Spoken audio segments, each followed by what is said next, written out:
मेरे प्यारे दोस्तों, कहानी को अच्छे से समझने के लिए पहला भाग जरूर देखें। मैंने जब गाड़ी के शीशे से उस गाड़ी की तरफ ध्यान दिया तो उसमें बैठे हुए शख्स को देखकर चौंक सी गई। उसमें 28 साल का एक शख्स बैठा हुआ था और उसके चेहरे को देखकर यह साफ झलक रहा था कि वह काफी गुस्से में है। उसने गाड़ी को लाकर एक बार फिर मेरी गाड़ी के पीछे रोक दिया और गाड़ी से उतरकर मेरी तरफ आने लगा। इस शख्स को जब गाड़ी से उतरकर अपनी तरफ आते देखा तो मैं घबरा गई। दिल में एक अजीब सा डर बैठ गया था। उसको देखकर तो यही लग रहा था कि वह उस कार का ड्राइवर है। वह मेरे पास पहुंचता है उससे पहले ही मैंने गाड़ी तेज चलाई और फौरन गलियों से गुजरती हुई अपने घर की तरफ आ गई। जहां से मैं आई थी वहां पर 5-6 रास्ते थे, इसलिए मुझे उम्मीद थी कि वह शख्स अब मुझे नहीं ढूंढ पाएगा।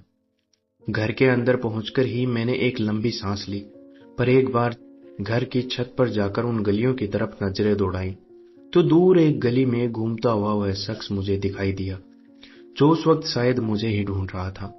आखिर वह मेरा पीछा क्यों कर रहा था? वह तो शक्ल से ही मुझे गुंडा मवाली नजर आ रहा था। मेरा तो गला सूख चुका था। आखिर ये कैसी मुसीबत घर बैठे बिठाए आ चुकी थी। दिल में अजीबोगरीब से सवाल पैदा हो गए थे। छुट्टी का टाइम हुआ तो मुझे अपने बच्चों को लेने के लिए स्कूल भी जाना था, मगर उस अनजान शख्स के डर से मैं घर से बाहर नहीं जाना चाहती थी। मगर बच्चों को लाना भी जरूरी था, इसलिए अपनी गाड़ी की जगह मैंने एक टैक्सी बुक की और उसमें बैठकर बच्चों को लेने के लिए जाने लगी। हो सकता था उसने मेरी गाड़ी पहचान रखी हो। अगर मैं गाड़ी बदल कर जाऊंगी तो शायद मेरा पीछा नहीं कर सकता। उस दिन तो वह मुझे कहीं पर भी नजर नहीं आया, मगर अगले ही दिन जब मैं दोबारा अपनी गाड़ी में गई तो एक बार फिर वह मेरा पीछा करने लगा। वह बार बार अपनी गाड़ी रोक रहा था या बिना वजह हॉर्न बजाकर शोर पैदा करता रहा। मुझे तो गुस्सा आने लगा था। आखिर उस शख्स का मकसद क्या था? वह क्यों मेरा पीछा कर रहा था? अभी मैं अपने बच्चों को लिए अपनी कॉलोनी में पहुंची ही थी कि तभी उसने आकर अपनी गाड़ी मेरी गाड़ी के सामने आकर लगा दी। मेरे दिल की धड़कनें जोर जोर से धड़कने लगी। कहीं वह मुझे अकेला देखकर मेरे साथ कुछ गलत ही ना कर डाले। वह गाड़ी से उतरा और मेरी गाड़ी के पास आकर अपनी जुबान में कुछ कहने लगा। मैं हैरानगी से उसका चेहरा देखने लगी, क्योंकि मैं तो हिंदी थी, मुझे उसकी भाषा नहीं आती थी। मेरे चेहरे को देखकर उसे अंदाजा हो गया था, तो वह टूटी फूटी हिंदी बोलकर मुझे कहने लगा, ओ मैडम, हमको तुम्हारा नंबर चाहिए। तुम हमको अपना नंबर दो, हम तुमसे बात करना चाहता है। उसका यह अंदाज देखकर मैंने उसी वक्त उससे कहा, दफा हो जाओ यहां से। दोबारा अगर मेरा पीछा करने की कोशिश की तो मुझसे बुरा कोई नहीं होगा। मैं तुम्हारी पुलिस में रिपोर्ट कर दूंगी और तुम्हें पुलिस के हवाले कर दूंगी। वह मुझे हैरानी से अपनी आंखें फाड़े देखने लगा। मैं अपनी गाड़ी में बैठकर अपने घर की तरफ चली आई, लेकिन वह शख्स तो मेरे पीछे ही पड़ चुका था। मेरे पति का रोजाना कनाडा से फोन आया करता था। मैंने अब इसके बारे में अपने पति को भी बता दिया था। मेरा पति कहने लगा कि ऐसे लोगों से ज्यादा बातचीत मत करना। अगर तुमसे हैंडल नहीं हो रहा है तो तुम इसके खिलाफ पुलिस में कंप्लेन कर दो। 2-4 दिन या 5 दिन अंदर गुजारेगा तो सारा ठरकपन अंदर से बाहर निकल जाएगा। मैं भी अब यही सोच चुकी थी कि अब उसने मुझे और ज्यादा परेशान किया तो मैं उसे पुलिस के हवाले कर दूंगी। उस दिन के बाद वह मुझे दोबारा 2-3 दिन तक कहीं भी नजर नहीं आया।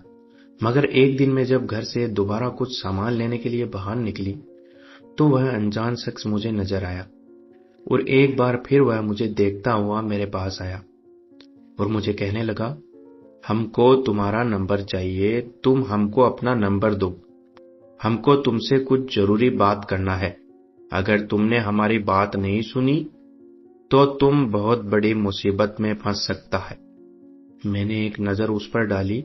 खुद तो वह सूखा हुआ लकड़ी का तिनका था। आखिर मेरी क्या मदद करना चाहता था? खैर, उसे देखकर एक बात का तो मुझे अंदाजा हो गया था कि कम से कम वह कोई नुकसान नहीं पहुंचाने वाला था, मगर शायद कोई आशिक था जो मुझ पर अपना दिल हार चुका था और अब ऐसी बातें कर रहा था। मैंने उसे कहा, देखो भाई, मैं कोई कुंवारी लड़की नहीं हूं, बल्कि एक शादीशुदा 37 साल की औरत हूं और मेरे 5 बच्चे हैं। मेरा पति कनाडा में रहता है, मगर वहां रहने के बावजूद उसके यहाँ पर काफी मेल मिलाप है। अगर मैंने उसे अभी कॉल किया तो तुम्हें चुटकियों में अंदर करवा सकता है, इसलिए बेहतर है कि तुम मेरा पीछा छोड़ दो। इतना सुनकर वह अलग ही अंदाज में बोलने लगा, तुम हमको धमकी देता है? शायद तुम जानता नहीं है हम कौन हैं। अगर जानता होता तो हमसे ऐसे धमकी नहीं देता। अब चुपचाप अपना नंबर मेरे हवाले करो, वरना तेरे साथ बिल्कुल भी अच्छा नहीं होगा। तुम बाद में खुद ही पछताती फिरेगा। इस बार तो उस अनजान शख्स की मुझे कोई भी बात समझ में नहीं आई, मगर आखिर वह एक नंबर ही तो था। अगर वह कुछ गलत कहता तो मैं उसे फौरन ब्लॉक कर देती। मैंने उसकी तरफ नंबर फेंका और तुरंत लौटकर घर आ गई।